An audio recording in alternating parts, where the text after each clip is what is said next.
Hello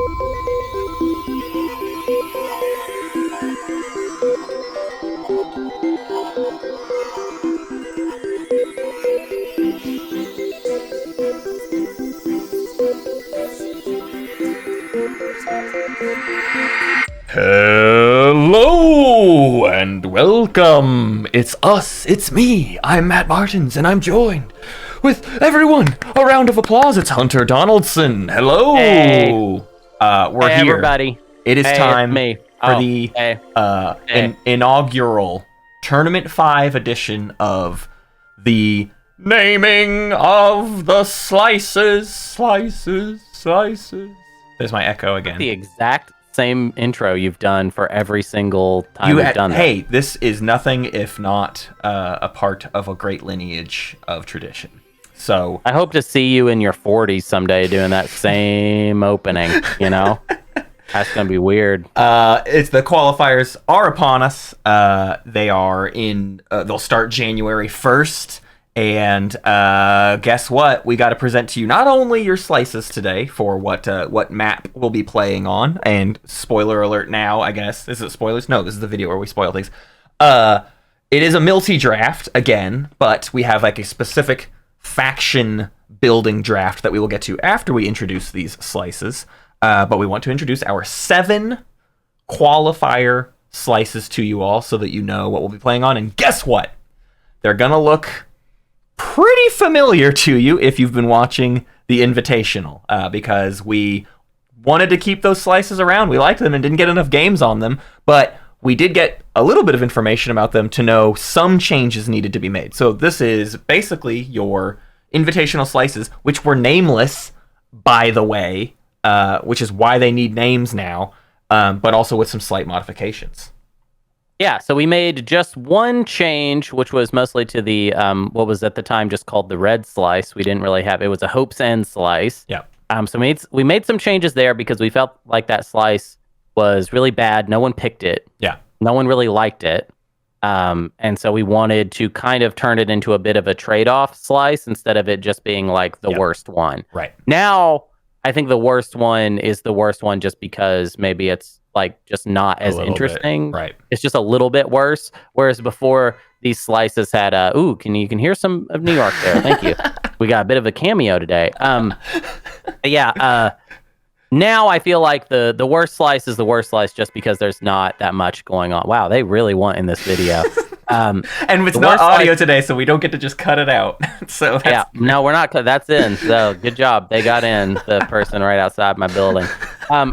But yeah, we've also gone with a theme for the names that I think you will pick up on pretty fast because you are pretty smart. Yeah. All right. Yeah. You're pretty smart. And so to start things off, it is slice number 1. I think the most apt to introduce the theme as well. Slice number 1 is, of course, Vor Hollywood, because Vorhal's in it. And Hollywood is the theme. So what a wonderful place to introduce this concept to you all. We've been here before, too. I think we like movie names in general in our tournaments. Yeah, we like dumb movie puns because we're a couple dumb boys just kind of making our dumb thing that we're doing. Anyways, this slice is like, in my opinion, maybe the least exciting, which is like why it's kind of fun to start with. We'll show you the cool stuff like kind of as we go. Yeah. We got a green skip and a red skip. That's pretty weird. Not really sure that's a combination that leads to anything particularly interesting. Numbers are just okay. We got 4 influence. Don't really like that much. 5 resources with a possible Cormand expansion. We also have no wormholes. This is not like, why is this important? Well, if you've seen the other slices, they all have a wormhole in them somewhere. Yeah. So it is not connected to the rest of the party in that way. Yeah. But, whatever. It's a decent place to be for Hollywood, but, it's honestly, it's kind of overrated. Yeah. It's kind of a gated community because of that lack of wormholes. And honestly, this is on the weaker side, so my hope is you don't even pick it. I want all 6 wormholes in every map. Like, I'm fine with this one just being left on the cutting room floor. I would prefer we just kick For Hollywood out most games and play with the other 6. So it's not very good. Cool. It's got that big Vorhal sign, but like it's overall like the neighborhood. It's like you get there and you're like, this is what it is. Yeah. That's kind of how I feel about For Hollywood. Next up, we've got Lurta 4, The Voyage Home, We did it. It's another Star Trek reference. You're welcome, Hunter. And also thank you, Hunter, for specifically this one's name. Yeah, it's barely a reference. This one, again, we just have Lure to Four is just in there. At this point, we've been doing this a long time. We've come up with a lot of really good names over the years, and they don't all have to be winners, and this one's definitely a loser. Now, is this slice? Let's evaluate the slice, though. I like the numbers. The numbers are quite a bit more decent. Yeah, especially for extra, huh? Like an extra hero sort of drowns in this slice. Yeah, we got. They drown. They drown in money. Yeah. We got 6 influence. We got 3 resources. We've got a red skip, which is whatever. Yeah. We've got nebula defense on one side, and we have the good side of the alpha wormhole. Overall, the shape of the slice is a little bit awkward, teensy bit awkward. Yeah. Don't love that. By comparison, I would say the numbers kind of check out of being one of the higher, we're offering you more in raw influence and resources, but I think some factions are going to prefer this to others. I think a blue faction will prefer this more. I think this is a great Empyrean slice.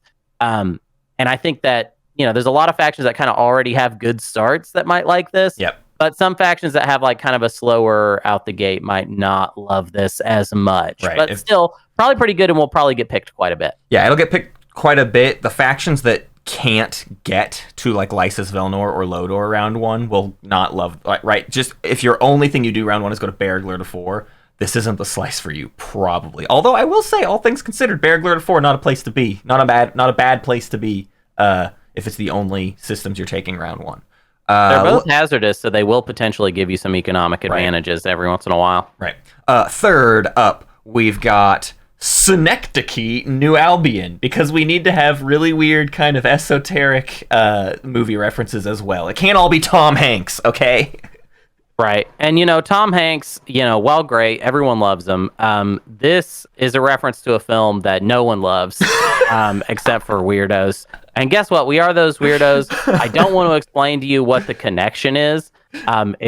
I think you'll see it. It's just New Albion. Right. That's the theme here. We took just one planet, and we're playing off of only that one planet at the expense of any other logic we could use. Yeah. The slice is okay though. We got what I'd call it a 6-3, but it's probably more like a 4 or a 5, a 3-5. 3 resources, 5 influence. Spending something non-optimally is bad. But we have a yellow skip and a green skip. Yellow skip, of course, is like probably my favorite skip that is available. Yeah. There's a lot of factions that want a yellow skip, and even factions that don't necessarily want one can find something to do with it. And then the green skip is kind of your very specific deal. Yeah.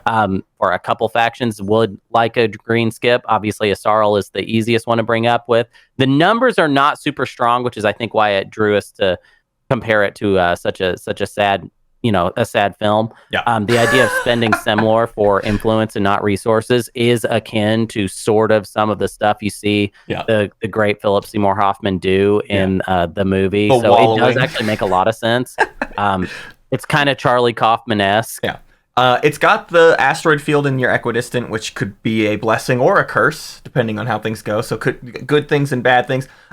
This is basically sharing a positional theme with Vor Hollywood, which is to say that like the safe planet structure, but with the slices we've given you the safe planet structure, we've given you awkward numbers to use, basically. Compare that to Lure to 4, where it's like the positioning is awkward, but the numbers are great. We're trying to keep that pretty consistent. And a great place to exemplify that idea is in our 4th slice, which is No Country for Hope's End. So once again, just a joke about one of the planets that happens to be in the slice. No. This is actually 2. Because this is a Coen brothers reference. A Coen and Hope's End reference. Yeah. Okay, so technically this is a little more incorporating more aspects. We wanted to make sure that Joel Earcam was a joke that got to be used in the qualifiers. Yeah. So we did incorporate the Coen Joel Ear was not in these slices before. We had to throw it in. We need that camera, that cinematography, that classic Coen brothers cinematography. That what's his name? What's the guy they worked with? That's really famous for cinematography. Sure. That guy. Yeah. He worked on Fargo. Like, what was his name? You know what I'm talking. Richard Deakins. that what his name is? Roger Deakins. Roger Deakins. Yeah. I called him Richard. But it's Roger Deakins. Dick Deakins. You got a blue skip. That's fine in some situations, and then a lot of situations it doesn't really matter. In No Country for Hope's End, the numbers are great, but the no in No Country for Hope's End is no custodians. You don't. You don't get to. Sorry. The wormholes are in all equidistance, no matter what on this map, which means there's no like bonus access. Usually we've done that. Usually we've thrown a bone. If we put something like a supernova in the way to Mechatol, that's ridiculous, and we recognize that's ridiculous. And usually we've thrown some sort of bone where it's like, there's going to be a wormhole adjacent to Mechatol, and there's going to be a wormhole adjacent to your home, so that you can still be 3 spaces away and sort of dodge the supernova. This time, we wanted to give a powerful slice the biggest drawback we possibly could, and that's to say, no bonus points for you, but you have 3 industrials in your slice. You could like be on the way to traits. You have you have access to a wormhole. It's not the good side of a wormhole, but beyond that, you got mechs and you have great money. You can Diplo a Coangelier. Like, you're rich, and you can choose violence with either of your neighbors if you want to. Right? That you have great positionality on either wing of your flanks. So I think this is actually a good slice, but it requires maybe a different way of going about sort of standard play. And then also there's a lot of factions that will do really well here. Yes. And I think that, any that won't, it's going to be because they probably need the tempo points more and more. Like, this is a great Hakan slice. Yeah. Hakan who can just say, although it doesn't have a yellow skip, that's kind of the only downside of it. Sure. But Hakan who can just say, I'm going for Quantum Data Hub node. I do not need custodians. I'm just going to control the tempo in the late game, and that's how I will win, is going to just kind of sit pretty in this slice. Yeah. Next up, we've got slice number 5, and it is the 3 little devils, because that's what I'm trying to make people recognize this tile is called. You got the Wriggles, and you got the devils. The devils are Loki, Abaddon, and Astroth, and this slice is one that I personally don't like, and I feel like this is a slice that encourages just sort of beefs. You like it or you don't. I think the numbers are all right, but I don't like it positional. I don't like an empty asteroid field to my left. I don't like having an empty space on the way to Mechatol. Like, I think it's an awkward slice, but the numbers are not too bad. It's like a 3-5 with access to Atlas, which is the best beta wormhole option you can have. So there's good things about it, but I find it awkward.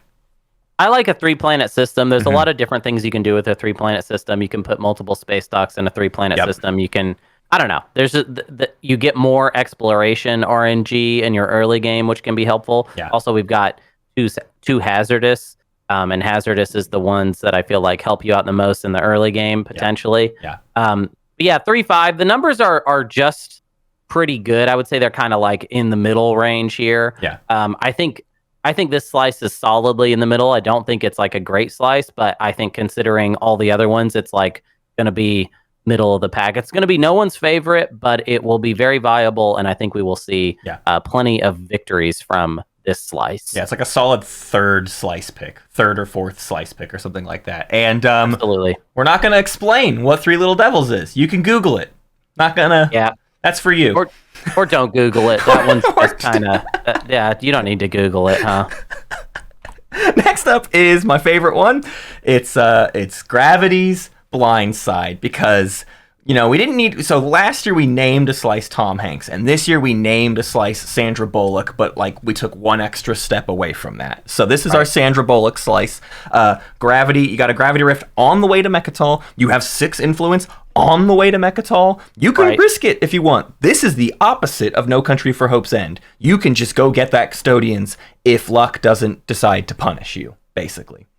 Yeah, this is actually my favorite slice. We have a yellow skip. We have 3-6, which is good resources, good influence. Yeah. And it's open country to Mechatol. Now, you have to go through the Rift. Okay, sure, but the Rift is it's a blessing and a curse. Mm-hmm. It's going to allow a lot of really weird factions to try for Mechatol Rex in round 2. Yeah. Pretty much anyone with this slice will be able to go for it. Mm-hmm. Now, are they going to get it? We're going to have to see the dice roll. Now, the dice is in your favor, though. Yep. So technically, I think we'll see a lot more success from this slice than failure, but it is going to happen. And whoever it is, it's your own fault, you big dumby. And finally, our 7th slice. It's the slice with Primor in it. It's got Arnor in it. It's got got lore in lore. it. So we called it Mordor. Mordor. We could have done more shuffling and thrown Saldor in this, but I didn't want to mess up some of the other slice. Like Saldor already exists in a slice, and we wanted to keep that fine. But this is the Mordor. This is what I would say, like outside of the obvious struggles of No Country for Hope's End, this is positionally the worst offering, right? You have an empty alpha that's hard to defend that gives access to the middle of your slice that is empty and hard to defend. And as recompense for that, you have Primor to help you defend more infantry on planets. And you got, I would say, decent numbers here. It's like a 4-5. You know, as long as you have a somewhat decent trade good economy, you can reliably get a lot of command counters. You have a blue skip to solve your own problems of navigating the slice. You can get yourself a gravity drive if you feel like you need it. You don't have to even be a blue faction to like be able to pull off this slice. So this is one where it's like there's a big obvious hurdle to overcome, but as long as you focus on that pretty early, it's no longer a detriment, and just like gum up that alpha wormhole or whatever, and then you'll probably be okay. Yeah, I think this one is actually pretty good. I'm tempted to say that this is like kind of my second place pick for slices. I think it's got a lot of versatility. The fact that, yes, the spacing is awkward, but there's going to be a lot of factions that just do not actually care about that. Right. You have a kind of useless blue skip in Archon Vale, so that's kind of a bummer that we're basically skipless. Yeah. But Arnor Lore might, lend you another skip possibly. I think the numbers are really good with we got a 4-5 essentially that you could spend as a 2-6 if you had to. Sure. So I like that. Now, round one, is it that? No, round one we're rough. going into round two with like a 2-3, but we do get some extra influence or extra infantry, I should say. Yeah. So it does feel like you're kind of like getting a bit of a trade-off there. And yes, it is one of our awkwardly shaped slices. It's probably the most awkwardly shaped, but I feel like giving you Primor is exactly the right thing to kind of balance that out. We have not blocked you from trying to get to Custodians, and in fact, if you plan it correctly, or if you're a Blue Start faction, you can probably take Custodians from this pretty easily with Archon Vale and Arnor Lore. Right. So there you go. Yeah. I mean, I think it's a little weird, but I think it's the numbers are there, and I think it makes sense. So yeah, I don't know how I would rank these. Maybe blue and red up top, and then white, pink, and purple in kind of the next tier, and then yellow and green at the bottom, something like that. I agree. Yeah, yellow and green towards the bottom. I will say too, the other very subtle change that happened outside of No Country for Hope's End had like a drastic change from the Invitational, but we also swapped the empty wormholes, the empty alpha and the empty beta, and that improved Mordor a little bit, because what Mordor used to deal with is two people. If you had the empty beta, you're connected to Quan and Atlas no matter what. So the other person on that wormhole always has a benefit over you. Whereas Mordor, especially if you do choose to be a blue faction to start with, which is not a bad idea, you probably start with anti-mass, and now you're on one side of the alphas. You might have a better odds of protecting the alpha than Synecdoche New Albion, right? Like you might be all right. So it is, even though it's a very exposed slice, it's less exposed than the betas. Betas are a more oppositionally based tile versus the alphas, where like you tend to see less action. So we will we'll see how it all pans out. Of course, in the qualifier, it's going to be a lot of games at the time we're recording this, so that it releases the second everything closes. So I don't know what our total number is, but I know we're going to be in the same range as last year, probably, unless there's like a big spike. So 80-ish games is what we had last year. So these tiles are going to see about 80 games this year, and what we have to do next is introduce you to the faction drafting method that we've come up with for your Tournament 5. Yep. Yeah, we have that ready to go. So let's do it.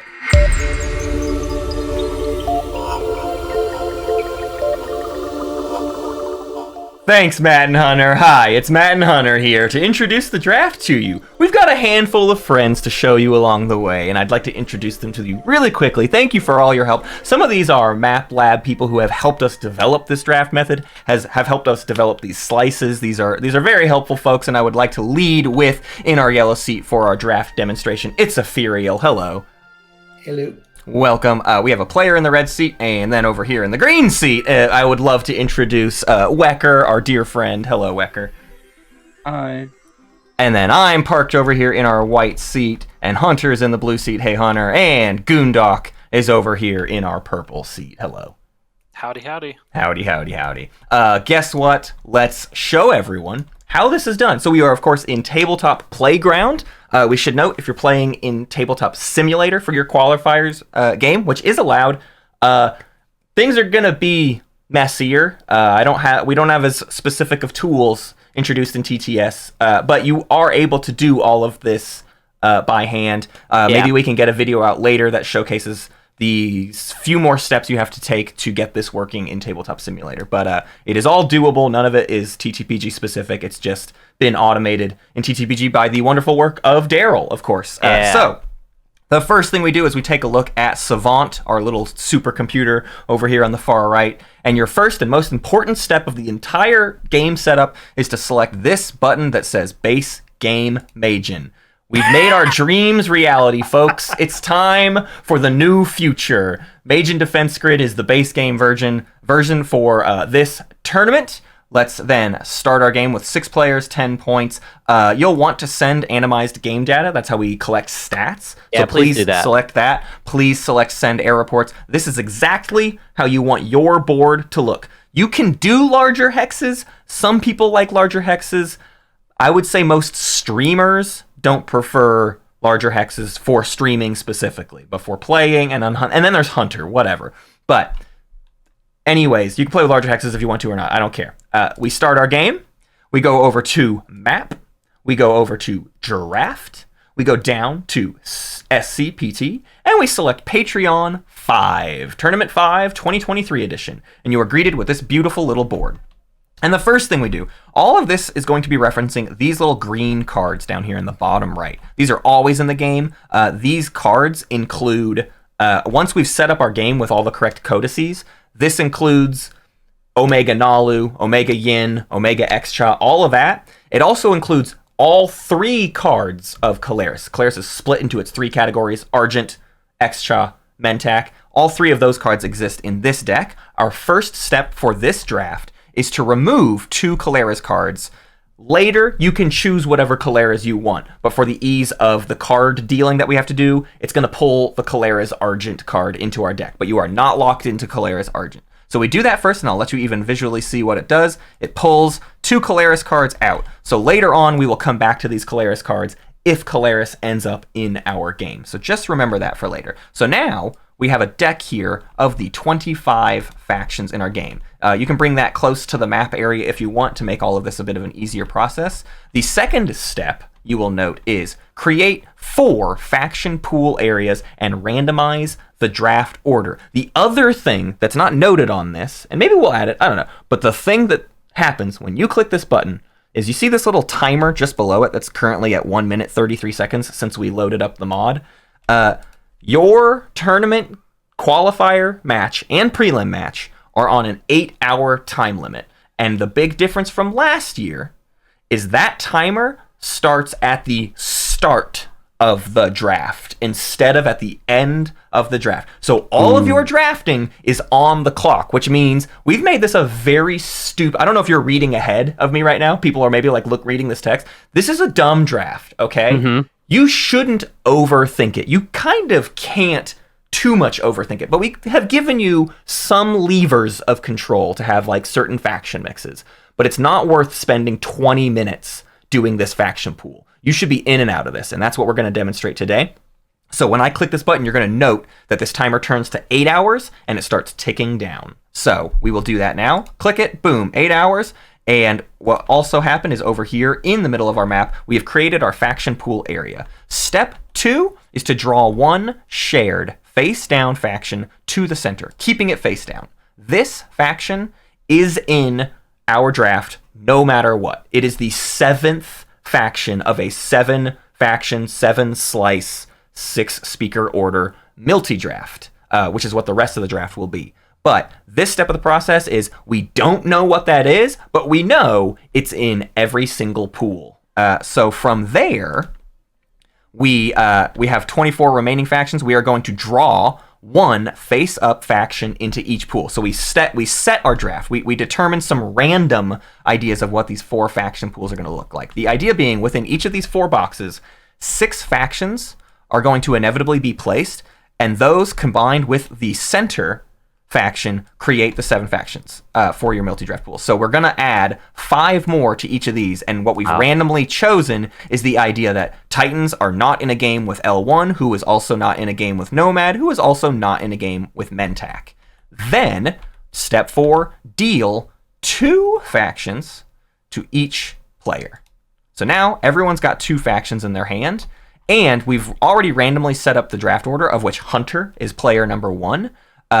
In draft order, this is not a serpentine draft, this is not snake draft. It'll go Hunter down through Mantis and then back up to Hunter and down through again, and you just repeat that order over and over again. In draft order, each player places one of their 2 factions face up into a pool, then immediately draws a new faction into your hand. So you always have 2 cards in your hand until the later half of the draft. So Hunter is going to start placing factions. We're going to keep burning through this, basically. We are going to not make the wisest decisions. I encourage you, in your qualifier game, to also not make the wisest decisions. Yeah, that's my advice to you. So we are all within our 2. So you could look at 2 things, basically. And you could say, we want to see how some of these pools develop. Maybe you want to avoid things like Jolnar and Hakan being in the same game. Maybe you want to force things like Mahakt and Asarl being in the same game. For my case, I have these 2 cards. I've got Necro and Asarl, pretty powerful things. I would love for Necro to be in a game with Jolnar. That's my whole vibe. That's the kind of character I play. So we keep going through this over and over again. What you'll note is the math is eventually going to check out in step number 6. We continue in this draft order until all factions have been placed. You do not draw replacement factions at the end. We don't add in extra factions. The whole idea is every single faction in the entire game will be placed on this board, all 25. But you'll note the math is going to work out to where Hunter and Gundok, the first 2 players in our turn order, they're going to have extra factions. But depending on how the draft goes, it's impossible for Gundok's final decision to even matter, because he's literally just putting whatever faction remains into whatever pool is left. And the odds are somewhat in the favor, too, of Hunter's choice also might not matter. It's even possible that Mantis's final choice doesn't matter if we all go straight through 6 pools. I forgot to draw 1 card earlier. Where did the deck go? We've already drawn them all, Matt. That's what happened. Play it. Matt. Either way, I'm gonna place Nalu with Xcha. Why not? No, this is for 4 comp factions only. For the Mascos pool. So yeah, now that there's none left, Wecker and I did not draw a follow-up faction after our second placement. There were no more factions left to grab. So as you'll note, just for this little pool, we have what is this? Proteos? Yeah, okay. Wecker likes to name them. I also encourage you to name your pools. It's important. If you don't name the pools, you did it incorrect.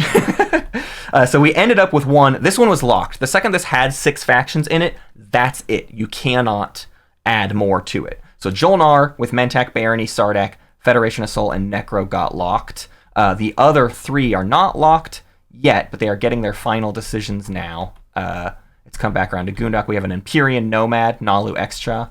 We have a Nazroka, Clanisar, Ghosts, Winu, L1. This one's hilarious. Sar and Winu. Yes, not supposed to eliminate Winu. Yeah. So my final choice is where I want Asarl to go. I only have 2 options because Zombos and Proteos are both locked. So I want Asarl to not go with Nalu. I think that would be a horrible disaster. So we will put them over there.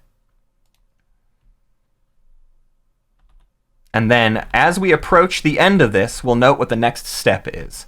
After building the faction pools, you're going out of order. I want to go there. We will reveal the center card face down. At this point, we could be sharing information about what's hidden in our hands, and we would just know what this thing is. But it's up to you. It's private information, but what's in your hand can be shared if you want it to. We now have 4 pools of 6 factions. We can reveal our middle faction. It was, of course, Mahakt the whole time. Fun. Mahakt is in every pool no matter what. This final button here, choose a random faction pool. One of the 4 is just selected randomly now. So this whole time we were building these pools, we did not know which one was going to be chosen. So now we choose a random faction pool, keeping the center faction, and discard the other pools. Bam. So we got Proteos. We have this weird Mentak Mahat, Jolnar, Barony, Sardak, Sol, and Necro pool. And the final step of the faction selection method is to proceed to a multi-draft with these factions using the slices for, in your round, it will be Qualifier. So when I select Qualifier, what it's going to do is remove the factions, and it's going to spawn a multi-draft board in your area. And now we do a standard multi-draft, which, if you don't know, is a new turn order has been determined, with Goondok at the top of the order, down through Ethereal. It is a snake draft, so when it gets to Ethereal, Ethereal will go twice, back up to Goondok. Goondok will go twice, back down to Ethereal. And we're going to burn through this in a fake way, but the idea is you choose either your slice, or your faction, or your round one speaker order around the table. So you'll kind of determine your neighbors as well as your round one speaker order. And all of those things, but once you have 3 things, you're locked in to your multi-draft. I will note here, in the faction pool, as we sort of just select all of our things, we can kind of just pick whatever out of order. But it is possible for a faction pool to contain Kaleras, Excha, Mentak, and Argent. That is possible. We have not made it impossible for the dreaded 4-faction combo to end up in a pool together. And what you will do, if for some reason you let that happen, and I don't think you should let that happen, it would be kind of annoying for you, is in this step, if those 4 factions are available, once 3 of them are chosen, the 4th one cannot be chosen. You are not allowed to choose it, because obviously if you choose Argent, Mentak, and Extra, Kaleras do not have a home system to steal. So that is locked out for them to choose that faction. So that is how we are implementing Kaleras in this year's tournament, in this year's qualifiers. And once you finish all of this multi-drafting, it will spawn your cards. The other way to deal with your Kaleras, like we said earlier, it's going to spawn you the Kaleras Argent card.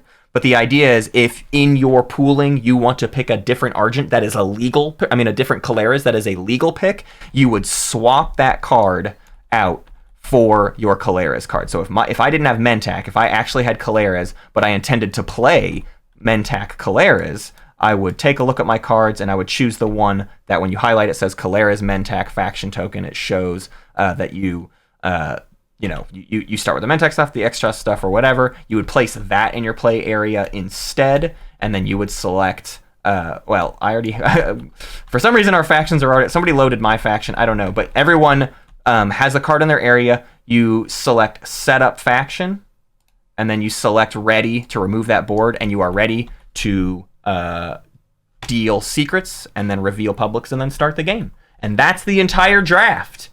Bam. Bam. Nice job. We did it. So again, TTS, a little bit more manual approach is going to be required of you, but all of the steps are going to be there. There may be a little bit of coding unless we can get our Space Cats slices implemented into a tool in the TTS mod, but I do not know if that's going to happen for us, because Daryl is the person who works on this mod, and that's who we contact with for this kind of stuff. So TTS, there might be a couple added steps to get the multi-draft tool working, and those will come at a later time for you all.